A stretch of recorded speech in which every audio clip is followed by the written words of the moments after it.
En México, de 2000 a 2015, el número de autos particulares pasó de 9.6 millones a 26.5 millones de vehículos particulares.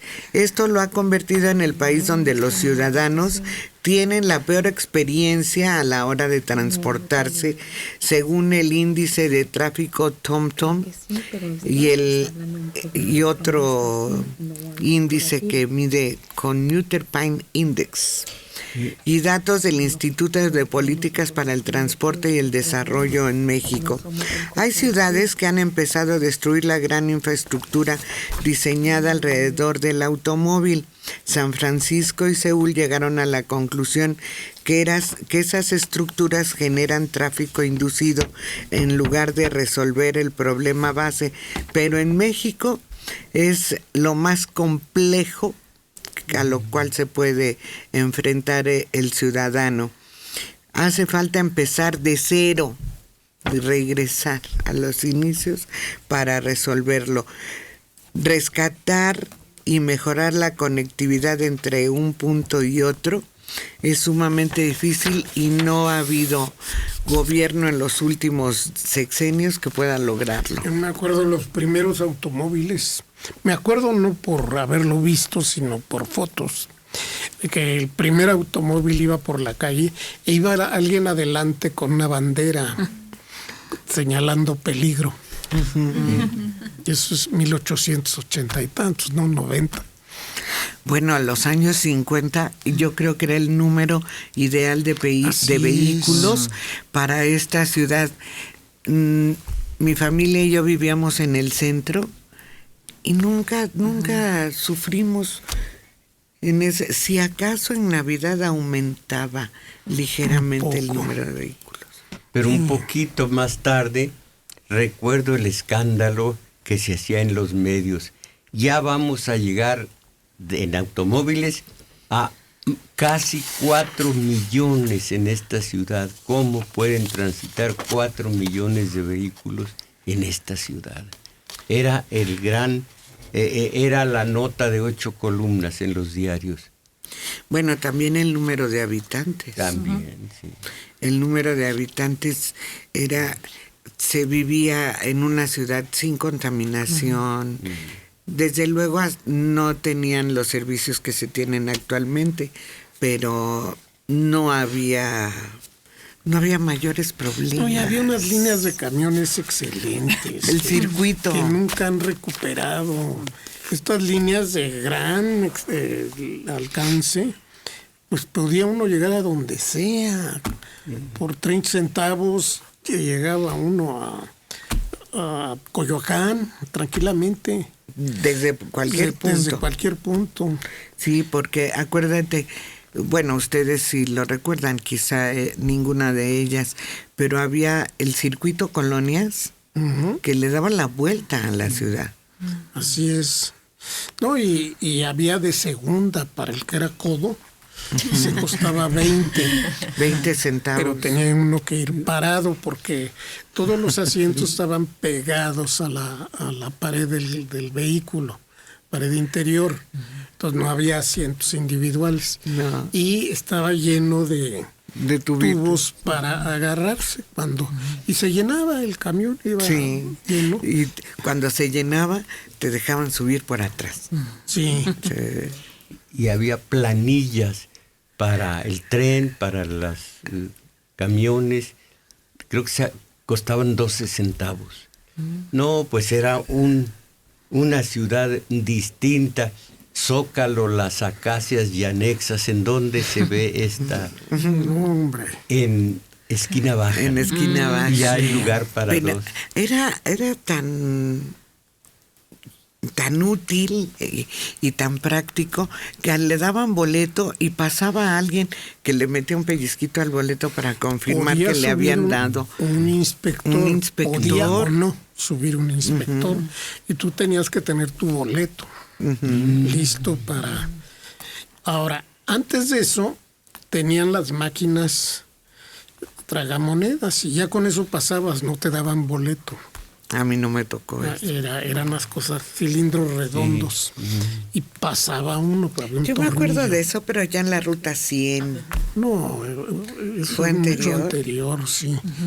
Sí, y después salieron los boletos, era la novedad. Ahora la verdad es que es muy complicado, pero en todos los sentidos. Si vamos conduciendo el automóvil, ya sabemos que nos tenemos que tomar nuestro tiempo, que no vamos a llegar rápido casi nunca, pero también si es transporte público, quién sabe si nos toque entrar en esta o en la siguiente ronda, y cada vez se han ido haciendo como parches y más parches y más parches para ir solucionando. Pero ¿se acuerdan que hace relativamente poco, que serán 2, 3 años, ustedes se acuerdan mejor, cuando empezó el conflicto otra vez de ahora sí, mucho más rudo el no circula, y ahora sí, aunque sea cero, y ahora sí, lo que pasó en ese momento es que mucha gente que tuvo posibilidades compró un segundo carro, casi todos de medio uso, es decir, tampoco circulaba un día de la semana. No es que esté tan bien, también contamina, pero ahí tenían la opción para poder salir de todas maneras diario. Entonces se multiplicó el número de automóviles. Rico realmente, que tenía 4 Mercedes-Benz viejos, desde los 70. Clásicos. Clásicos. Y oye, no circula, no importa, pues tengo otro. Claro. Oye, pero este aumento del 200%, casi del 200% en el número de autos, ¿no es parte de eso que señala Connie? Sí, pues en parte sí, eso ocurrió mucho. Pero mira, otra cosa que hay que tomar en cuenta en lo que es la Ciudad de México, tenemos mucha población flotante. Entonces, difícilmente se da abasto con lo que la ciudad te ofrece en cuanto a transporte, sea metro, metrobús, no sé, incluso los taxis, para recibir a toda esta gente que viene a laborar en la Ciudad de México y luego tiene que regresar, porque realmente sus casas son casas dormitorio, nada más van a dormir y en la mañana regresan a hacer sus labores aquí. Pero este número de autos los incluye. Los que Son vienen los, diario. son los autos También que circulan aquí. Sí, No, sí, es incluye a una toda la cantidad. área metropolitana, que son los que vienen a trabajar y que viven en las afueras. Los coches nuevos no sustituyen a los que... No, a los ese es el anteriores, problema. sino que son vendidos y gente que no tenía y necesitaba coche, compra coche ahora. Sí. Y tiene la posibilidad de viajar por todos lados, ¿no? Y además la ciudad ha crecido de manera desmesurada. Increíble. Porque hace 50 años la ciudad empezaba en la villa y terminaba en Seúl. Ya. Sí, mi casa era la última de la ciudad. Sí. Sí, en serio, Sí, en la sí. Linda Vista. Estaba la calzada de Ticomán, luego los estudios y luego el cerro. Y detrás del cerro no había nada. Y Había hacia el oriente pueblitos. no existía Aragón ni existía nada de eso. Todo llegaba prácticamente hasta Calzada de la Viga, ¿no? Así es, sí. Yo que he tenido talleres de lectura en tantas partes, me dicen, aquí no existía. Por ejemplo, Neza existía, pero sin servicios de ninguna clase.